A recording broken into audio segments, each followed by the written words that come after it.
13 November 1780 રોજ મહારાજા રણજીતસિંહનો જન્મ થયો હતો. તેઓ શીખ સામ્રાજ્યના પ્રથમ અને સૌથી પ્રભાવશાળી શાસક તરીકે પ્રખ્યાત છે. રણજીતસિંહને શેરે પંજાબ તરીકે પણ ઓળખવામાં આવે છે, કારણ કે તેમણે શીખ સામ્રાજ્યને એક કર્યું હતું અને મજબૂત બનાવ્યું હતું. તેની સાથે જ પ્રભાવશાળી સામ્રાજ્યનો પાયો પણ તેઓએ નાખ્યો હતો.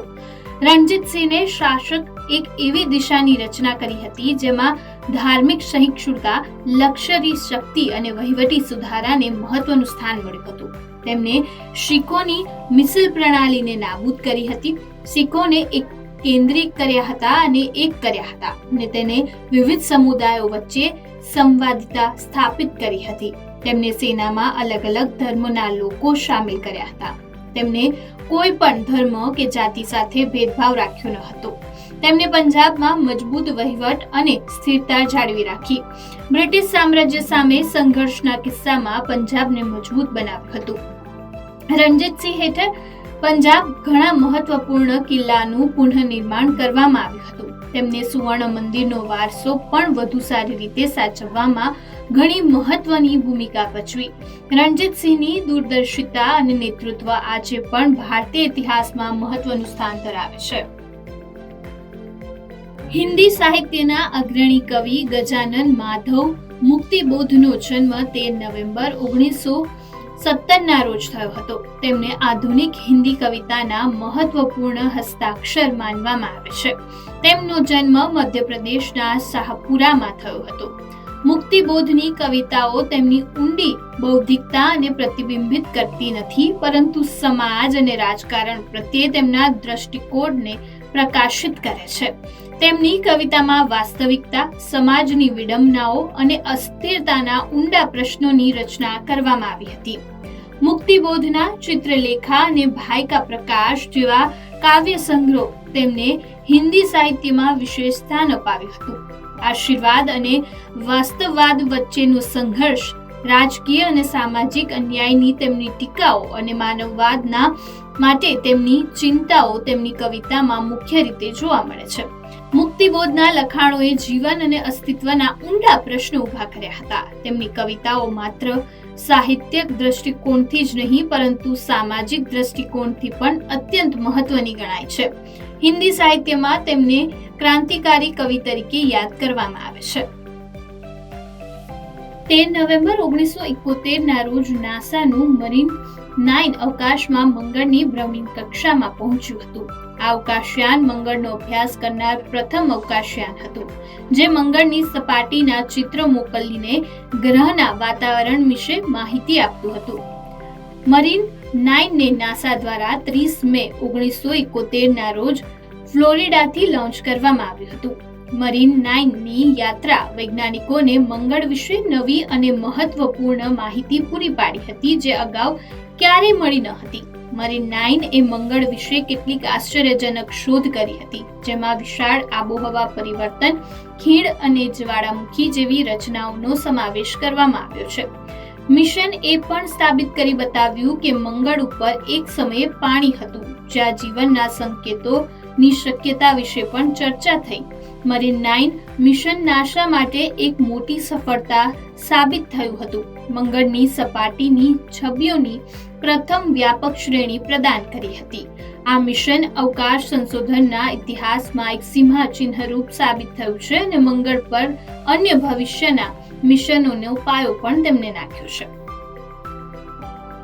13 નવેમ્બર 1985 રોજ કોલંબિયામાં સ્થિત નોવાડો ડેલ રૂઇસ નામનો જ્વાળામુખી ફાટી નીકળ્યો હતો, જેના કારણે ભયાનક દુર્ઘટના સર્જાઈ હતી. વિસ્ફોટથી નજીકના વિસ્તારોમાં ભૂસ્ખલન જેવા અને લાવા ફાટી નીકળવાની ઘટનાઓ બની હતી, જેના કારણે મોટા પાયે વિનાશ થયો હતો.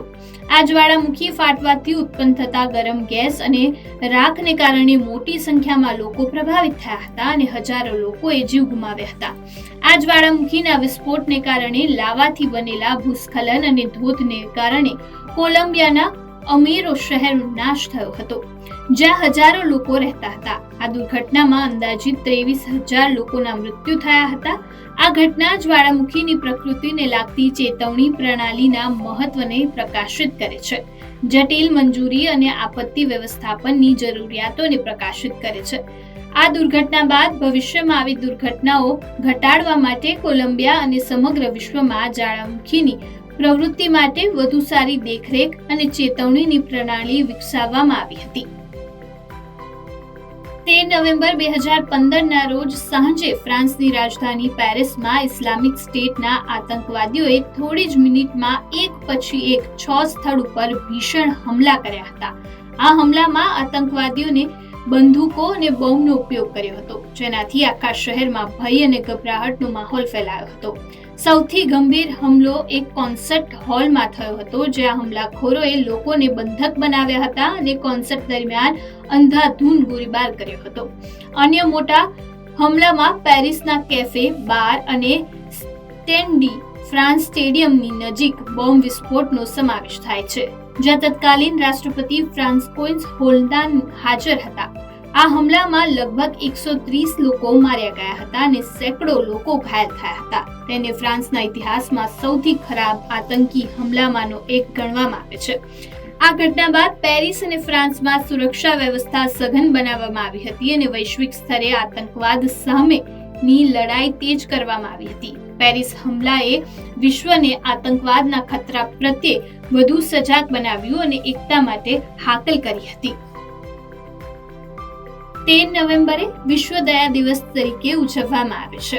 આ દિવસ સમગ્ર વિશ્વમાં દયા, સહાનુભૂતિ અને પરોપકારને પ્રોત્સાહન આપવા માટે સમર્પિત છે. તે સૌપ્રથમ 1998માં વિશ્વ દયા દિવસ ચળવળ દ્વારા રજૂ કરવામાં આવ્યું હતું, જે એક વૈશ્વિક સંસ્થા છે જેનો હેતુ સમાજમાં ભલાઈ અને સહકારની ભાવનાને પ્રોત્સાહિત કરવાનો છે. વિશ્વ દયા દિવસ ઉપર લોકોને અન્ય પ્રત્યે દયાળુ અને સહાનુભૂતિ રાખવાની પ્રેરણા મળે છે. આ દિવસે લોકો કોઈની સાથે દયાળુ વર્તન કરવા માટે નાના પ્રયાસો કરી શકે છે, જેમ કે અન્યોને મદદ કરવી, સ્મિત કરવું, આભાર કહેવું અથવા જરૂરિયાતમંદોને મદદ કરવી. દયા માત્ર અન્ય લોકો માટે આનંદ લાવે છે, પરંતુ તે વ્યક્ત કરનાર વ્યક્તિના માનસિક અને ભાવાત્મક સ્વાસ્થ્યમાં પણ સુધારો કરે છે.